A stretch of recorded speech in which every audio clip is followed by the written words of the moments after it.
Hey, I'd like to welcome you to another episode of the Mission Matters Entertainment Podcast, your source for all things entertainment. My name is Adam Torres. You can follow me on Instagram at AskAdamTorres. Keep up with my book releases, book tour schedule, signings, all that other good stuff. Always love to connect with you there. And as always, if you'd like to apply to become a co-author of one of my upcoming books, just head on over to the website, missionmatters.com, and click on Become an Author to apply.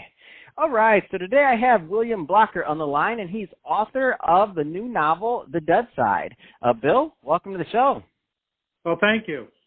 I'm excited to get into this book and talk a little bit more about it and its release. But first thing first, so I know a lot of people are listening to this right now they've maybe released some nonfiction books, or they've written books in the past, or maybe they want to write a book, but they haven't quite released a novel yet. And now I know this is your second book, but first novel. Tell us a little bit more about the process of what went into writing this, please. Well, the difference between nonfiction and fiction is simply they're both storytelling. Mm-hmm. Nonfiction, The Holocaust Child that I wrote, was about Holocaust survivors, and you have to stick to fact, to reality. With fiction, you let your imagination run wild within certain limits. I mean, every story is organic. It has its own reality, if you will.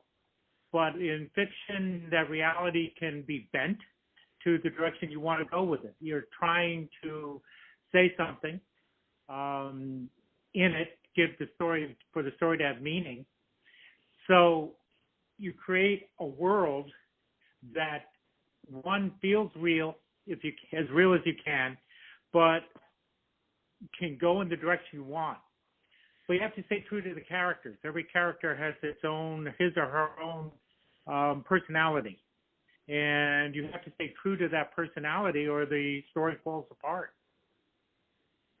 Where did you draw from, what was the inspiration behind this novel for you? I've been thinking about it for a large number of years, but I was too busy working and raising a family to really get down to writing it. Mm-hmm. After I retired, my wife got me writing into the Holocaust Child, which was nonfiction, and then I just got into this as a way of exploring the human experience, something that has fascinated me my entire life. And it allowed me to create a world where I could get into personalities, what people do under extreme circumstances. I spent more than 40 years as a reporter and editor at small and medium-sized papers, and I've seen a lot about life, a lot about people in that time, and it allowed me to explore that in a way that I could not explore it either as a writer, a reporter, or as an editor. I love that you bring that up too, because I was thinking, obviously it's different for you being on the other side of the mic right now, right? On the other side of the interview, huh? Yeah, first time. That's awesome. After 40 years of putting everybody else under the fire, I love it. So let's get a little bit into the storyline of the actual novel. So tell us a little bit more about the narrative and what readers can expect. Well, it's kind of a dystopian world wherein the main character, Sam, wakes up, gains consciousness in a cemetery, and gets up to a military organization, which is no member of the past, and neither does anyone else in this rather large group. They are taken to a camp. They are run through basically a boot camp, rather brutal boot camp, where people are assaulted, beaten, executed if they step too far out of line, like try to escape. And things come to a head when the sergeants who are running this thing drag the members of his squad off to rape her, and the group intervenes. Some of them intervene, kill the sergeants, and then, given that, they have to flee. So the rest of the story is about them fleeing together, becoming, if you will, a family. And finding a way to escape and survive. Wow.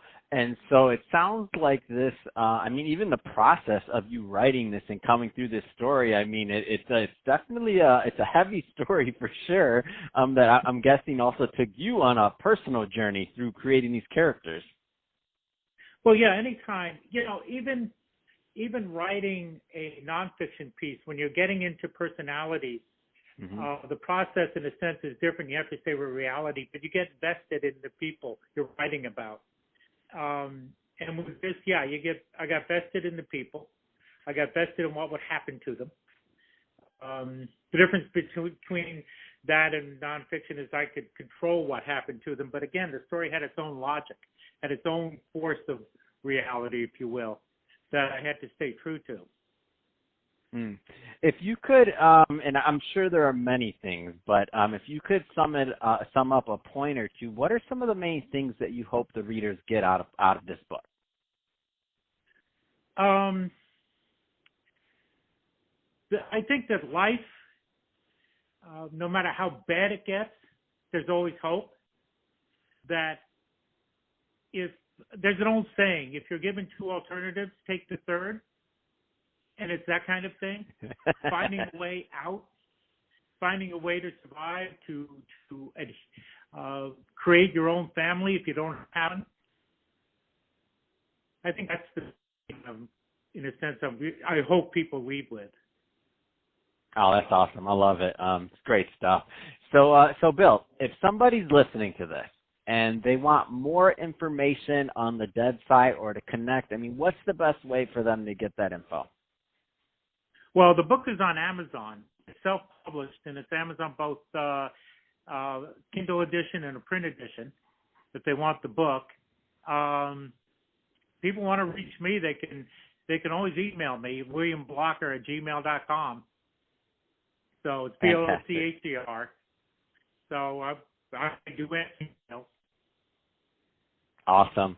Well, hey, Bill, it's been great having you on the show today. Really appreciate you coming on and telling us more about what went into writing the Dead side and what you want your readers to get out of it. So awesome stuff there.